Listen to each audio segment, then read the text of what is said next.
Otra vez. I am just bringing you guys all around my neighborhood today.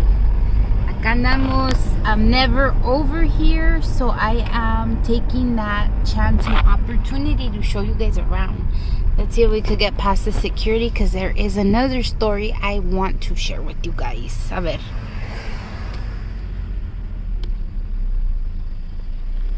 Nobody's there.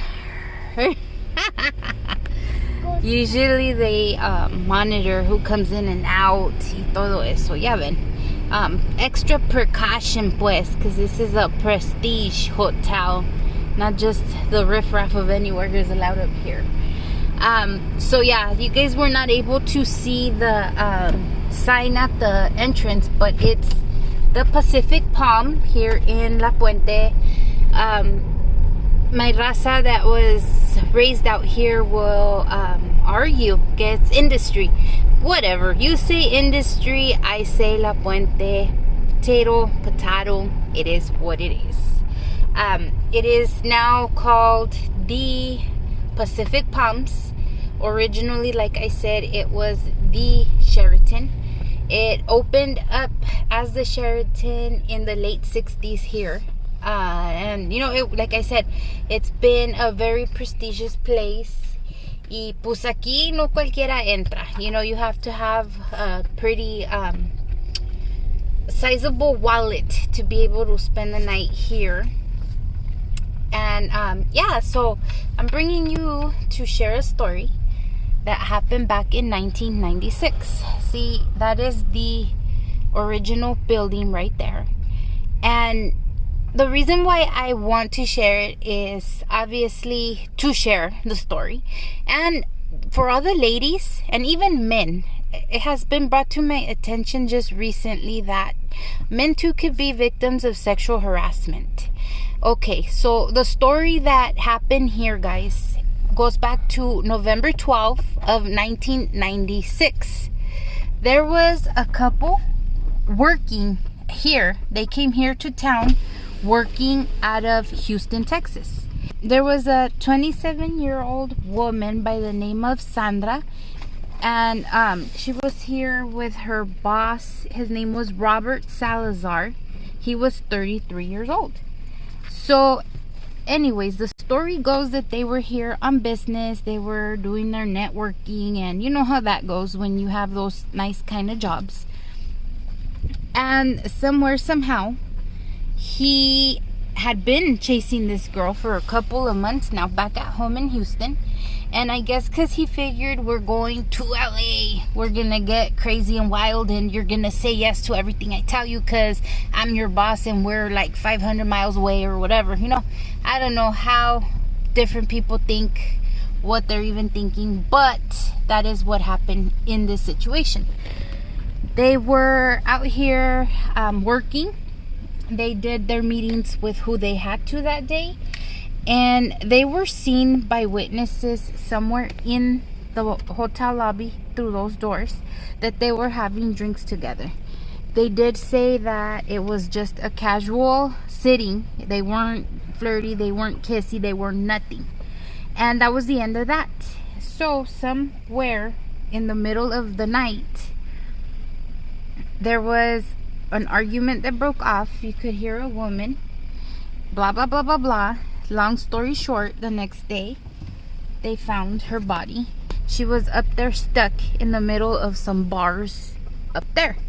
He threw her from the 11th floor down, and yeah, it was a big thing. According to him, when they came and he made the report that supposedly the body was there, his original report to the police officers was that they were engaged somehow up there doing obviously things they're not supposed to be doing, and she slipped and she fell to her death.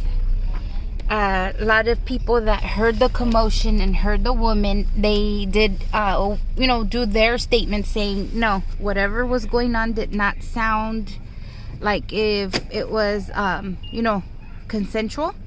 Something happened, this and that. They did arrest him on suspicion of murder and rape.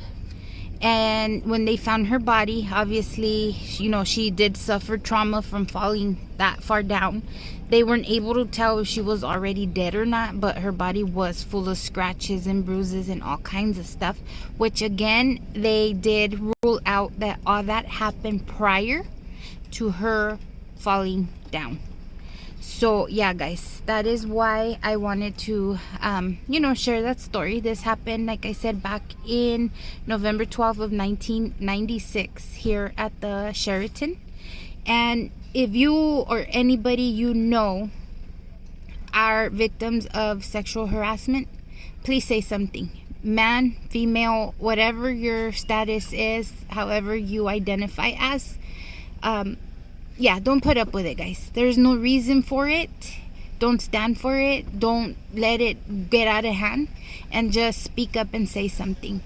The reports say that after they let this Salazar guy go, the family proceeded to press charges, and it was a big escándalo back in Houston once he got back, because there was a lot of reports that he was being inappropriate with her for many months before, and he was sexually harassing her in many ways. And obviously, because he was the boss and owner of this company, they weren't doing anything to him. So yeah, I honestly don't know if they proceeded to go after him. I don't know what happened, but yeah, ven, con dinero baila el perro, so quién sabe. Very unfortunate, very sad. Once again, the girl's name was Sandra, and she was 27 years old, guys. Again, for my older audience, that could have been your daughter, that could have been your niece, that could have been you. You know, 27 years old, you're far away from your hometown of Houston, thinking, you know, you're making promising moves in your career, and you get thrown off the 11th floor because you say no. That's it. All right, guys, you got it from me up here in La Puente, or Industry, pues, at the Pacific Palms. I los miro, raza. Bye. I did find a follow-up article that shows here, as you can read, 6 years later, Mr. Salazar was found not guilty.